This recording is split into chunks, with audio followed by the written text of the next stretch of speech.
Why do some families treat their children differently? Many have wondered this. But do we always have an answer? As a mother, it's painful to see your child being treated differently. Some families give more to one child and less to another, which hurts both the parent and the child. It's hard to explain to a little one why another child gets more gifts or attention. Confronting family about this is difficult and can cause tension. Trust me on that. But every child deserves equal love and care. So when I saw my little girl feeling left out, I knew I had to do something. But my in-laws beat me to it. I wanted to share this story with you because sometimes you find a family in unexpected places, and their words of support and love can mean a lot. So, it was a regular morning. That's how it all started. I sat on the couch, watching my daughter play with her dollar store toys. Her giggles filled the room as she built a tower with plastic blocks. My heart ached. My parents always gave my nephews expensive gifts like Lego sets, iPads, and trips to Disneyland. Maddie, on the other hand, only received small, cheap items. Mommy, look at my tower. Maddie called out, her eyes shining with pride. That's wonderful. Sweetie, I replied, forcing a smile. I couldn't let her see how much this bothered me. I thought about my sister and how our parents always rushed to help her. If she needed babysitting, they'd be there in a heartbeat. But when I asked for help, I had to give them a 2-week notice, and even pay them. The disparity in their treatment was glaring, and I worried about the impact on Maddie. Why don't we ever go to Disneyland like Johnny and Peter? Mommy, Maddie asked one day, her innocent eyes searching mine for answers. It's not in our budget right now, honey, I said gently, but we'll have our adventures. Just you and me. I promise. As Maddie played with her toys, I sighed deeply. It wasn't fair.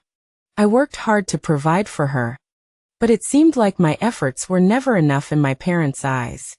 The favoritism hurt not just me but Maddie, too.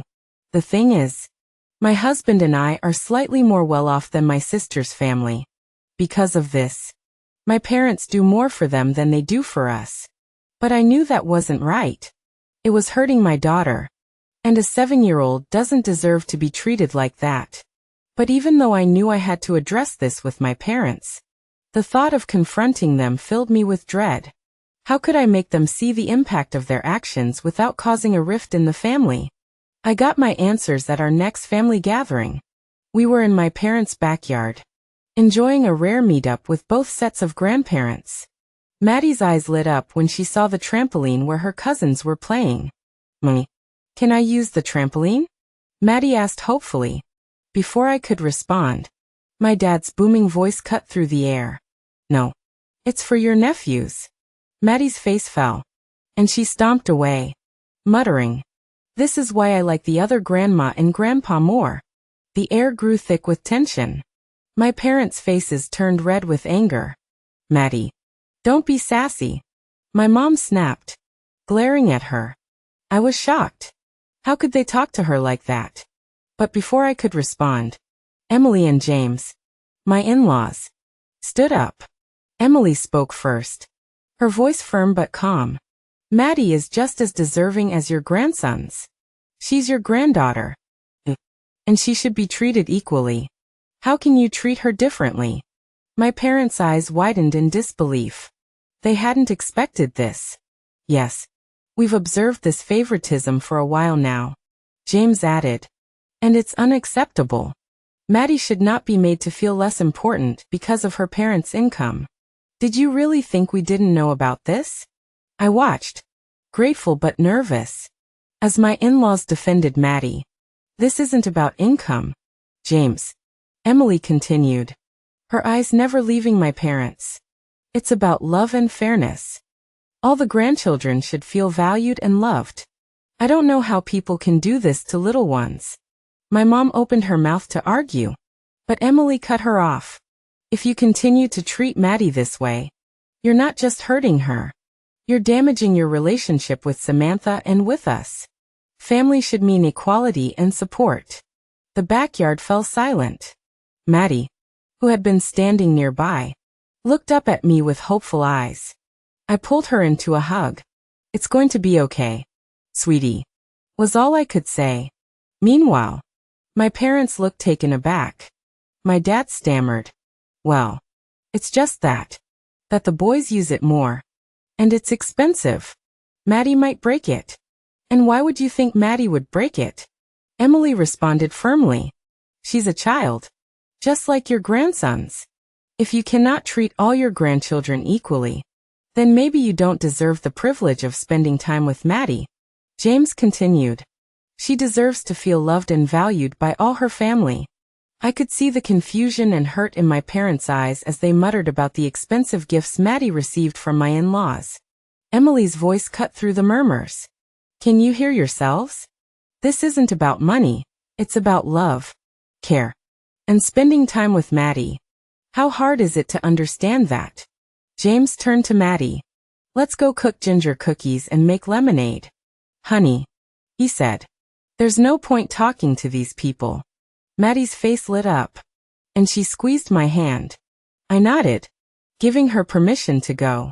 She skipped off with Emily and James, leaving my parents stunned. Eventually, my mom looked at me, her eyes pleading. "Samantha, we didn't mean to hurt Maddie." I took a deep breath, feeling a mix of relief and sadness.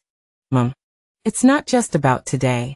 It's about every time Maddie feels less important because she doesn't get the same love and attention as her cousins." My dad sighed, rubbing his forehead. "We didn't realize." "Well, now you do," I said softly but firmly. "Please, think about how your actions affect Maddie. She loves you and wants to feel included, just like the other kids." From that day on, my parents consciously tried to treat Maddie with the same love and attention they gave her cousins. They started bringing thoughtful gifts for her, not just small, cheap items. More importantly, they included Maddie in all family activities. One afternoon, I watched as Maddie bounced on the trampoline, laughing with her cousins. It had become a favorite spot for all the grandchildren. The sight warmed my heart.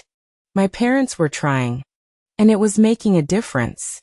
Emily and James stood nearby, watching with proud smiles. I walked over to them, feeling a surge of gratitude. "Thank you," I said, my voice full of emotion. "I don't know what we would have done without your support."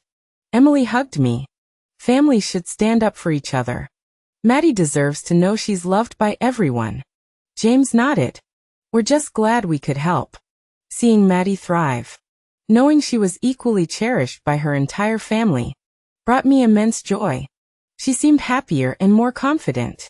I was happy that my parents had learned a valuable lesson about fairness and love, and their efforts to make amends strengthened the bond between us all.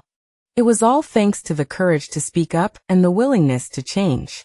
Our family was stronger for it, and I knew we would continue to grow closer, bound by the newfound understanding and love we shared.